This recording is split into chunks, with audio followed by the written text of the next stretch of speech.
이제 핵 잠수함 지휘 통제실에 오신 걸 환영합니다. 바로 여러분이 함장님이십니다. 지금 이 순간부터 바닷속에서 가장 은밀하고도 강력한 이 무기의 모든 움직임, 그걸 여러분이 직접 통제하게 되는 거죠. 자, 시작부터 정신이 번쩍 드는 상황이죠. 적의 어뢰가 지금 90초 후에 충돌합니다. 눈앞에서 카운트다운이 시작된 거예요. 째깍째깍. 여러분의 결정, 그 단 하나에 수백 명의 목숨은 물론이고 어쩌면 국가의 운명까지 달려 있습니다. 네, 맞아요. 이런 궁극적인 질문에 답을 하려면요. 먼저 잠수함 전술의 기본기부터 완벽하게, 아주 완벽하게 마스터해야 합니다. 자, 지금부터 바로 여러분, 함장님을 위한 특별 훈련을 시작하도록 하겠습니다. 훈련의 첫 파트입니다. 모든 기동의 시작은요, 가장 기본적이면서도 사실 가장 중요한 축이죠. 바로 위, 그리고 아래. 이 수직 기동부터 제대로 파고 들어보겠습니다. 자, 첫 번째로 배울 기본 기동은 바로 부상입니다. 말 그대로 깊은 바닷속에서 수면 위로 빛을 향해 떠오르는 움직임이죠. 뭐 통신이나 보급이 필요할 때, 아니면 임무를 마치고 돌아갈 때, 이렇게 물 위 세상과 다시 만나기 위해선 꼭 필요하거든요. 근데 이게 동시에 잠수함이 가장 취약해지는 가장 위험한 순간이기도 합니다. 이 원리가 뭐 복잡할 것 같지만 사실 아주 간단해요. 물속에서 풍선을 손에서 놓으면 어떻게 되죠? 그렇죠. 부력 때문에 확 솟구쳐 오르잖아요. 잠수함도요, 정확히 똑같은 물리 법칙을 이용하는 겁니다. 잠수함의 핵심 비밀은 바로 이 밸러스트 탱크라는 거대한 물탱크에 있어요. 여기에 압축 공기를 아주 강력하게 쏴 하고 불어넣는 거예요. 그럼 어떻게 될까요? 탱크 안에 있던 물이 밖으로 쫙 밀려나가겠죠? 그럼 잠수함 전체가 가벼워지는 겁니다. 결과적으로 물이 잠수함을 위로 밀어내는 힘, 바로 그 부력이 엄청 강해져서 마치 풍선처럼 스르르 떠오르는 거죠. 물론 초당 1에서 3m, 아주 정밀하게 통제된 속도로요. 자, 부상이랑은 완전히 정반대 개념도 알아야겠죠. 바로 긴급자망입니다. 이름만 들어도 아시겠지만 이건 그냥 평범하게 아래로 내려가는 게 아니에요. 이건 생존을 위한 정말 필사적인 회피 기동입니다. 여기서 단 몇 초의 판단이 생사를 가르게 됩니다. 이번엔 아까랑 반대로 생각해보는 거예요. 주머니에 무거운 돌멩이를 가득 채우고 물에 들어가면 어떻게 될까요? 당연히 더 빨리 가라앉겠죠. 잠수함은 바로 그 밸러스트 탱크에 이번엔 바닷물을 가득 채워버립니다. 스스로를 무겁게 만들어서 말 그대로 돌멩이처럼 빠르게 심해로 뚝 떨어지는 거죠. 한번 상상해보세요. 갑자기 핑! 핑! 하는 소리가 들려요. 적의 소나, 음파가 우리 잠수함 선체를 때리는 소리입니다. 레이더를 보니까 바로 우리 머리 위에서 적 대잠 헬기가 우리를 노리고 있는 거예요. 이때 살아남을 수 있는 유일한 방법은 최대한 빨리 더 깊은 곳으로 몸을 숨기는 것, 바로 이 긴급 자망뿐입니다. 자, 지금까지는 위아래로 움직이는 수직 기동을 배웠죠. 이제 여기서 한 단계 더 나아가서 적을 아주 적극적으로 속이고 혼란에 빠뜨리는 훨씬 더 복잡한 전술로 넘어가 보겠습니다. 가장 고전적이면서도 여전히 아주 효과적인 회피 기동이 있습니다. 바로 지그재그 기동이죠. 목표는 딱 하나예요.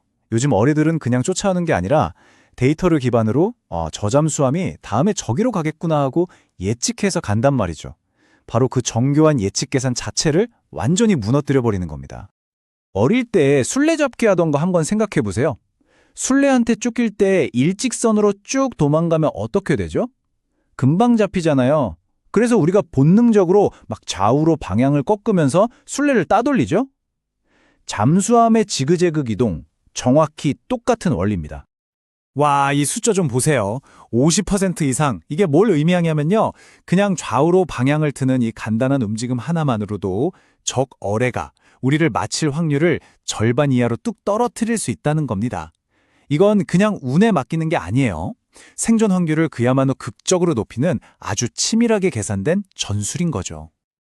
자, 이제 적의 공격을 그냥 피하는 수준을 넘어서 아예 적의 레이더에서, 적의 모든 감각에서 완전히 사라져버리는 단계로 나아가 보겠습니다.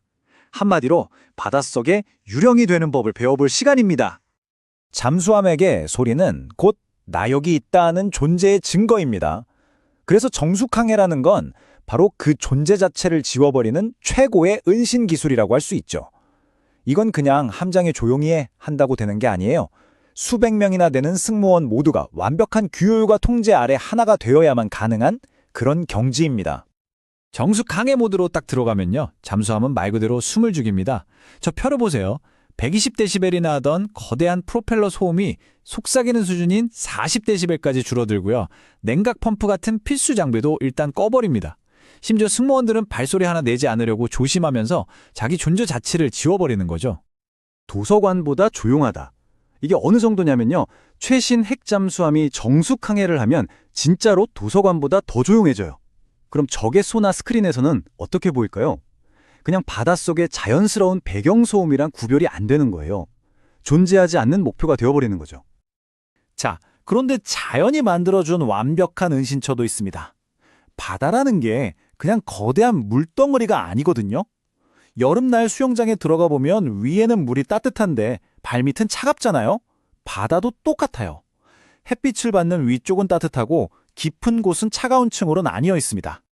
바로 이 따뜻한 물과 차가운 물이 만나는 경계, 이걸 수온약층이라고 부르는데요. 여기가 아주 특별한 곳입니다. 물의 밀도가 갑자기 확 바뀌는 구갈이거든요. 그래서 저기 위에서 소나를 평 하고 쏘면 이 수온약층이 마치 거울처럼 소나 음파를 다른 곳으로 반사시키거나 확 꺾어버려요. 그러니까 우리가 이 수온약층 바로 아래에 딱 숨어버리면 위에서는 아무리 소나를 쏘대도 우릴 찾을 수가 없게 되는 겁니다. 그야말로 자연이 만들어준 완벽한 스텔스 장치인 셈이죠. 자, 드디어 훈련의 마지막 단계입니다. 지금까지 배운 모든 것을 바탕으로 모든 것을 걸어야 하는 가장 극단적이면서도 위험한 기동. 이걸 통해서 함장으로서의 최종 결단력을 시험해볼 시간입니다. 긴급 선회. 이건 그야말로 최후의 수단, 마지막 카드입니다. 더 이상 도망갈 곳도 숨을 곳도 없을 때 잠수함 선체에 가해지는 엄청난 압력과 위험을 전부 감수하고 사용하는 뭐랄까 필살기 같은 기술이죠. 이 차이를 한번 보세요. 보통 배를 돌릴 땐 반경 500m를 그리면서 1분 정도 걸리거든요. 근데 긴급선에는요. 불과 100m 반경으로 단 15초 만에 180도 유턴을 끝내버립니다. 이 순간 잠수함 안의 모든 것은 옆으로 쏠리고 선체는 찌그러질 듯한 비명을 지르죠. 이건 거의 제자리에서 도는 것과 마찬가지예요. 이런 격렬한 움직임으로 코앞까지 다가온 적의 공격을 정면으로 피해버리는 겁니다. 자, 지금까지 우리가 배운 것들을 정리해볼까요? 부상과 자망이라는 과학적 원리를 이해하고 지그재그와 은신이라는 전술적 사고를 할 줄 알고, 그리고 가장 중요한 것, 이 모든 걸 극한의 상황에서 실행할 수 있는 강철 같은 침착함. 바로 이 세 가지, 과학, 전술, 그리고 침착함이 승리하는 함장의 핵심 역량입니다. 바다는 단순히 넓은 게 아니죠. 위, 아래, 좌우 모든 방향이 열려있는 거대한 3차원 체스판과 같습니다. 이제 여러분은 이 체스판의 모든 말을 어떻게 움직이는지 배웠습니다. 자, 함장님, 당신의 다음 수는 무엇입니까?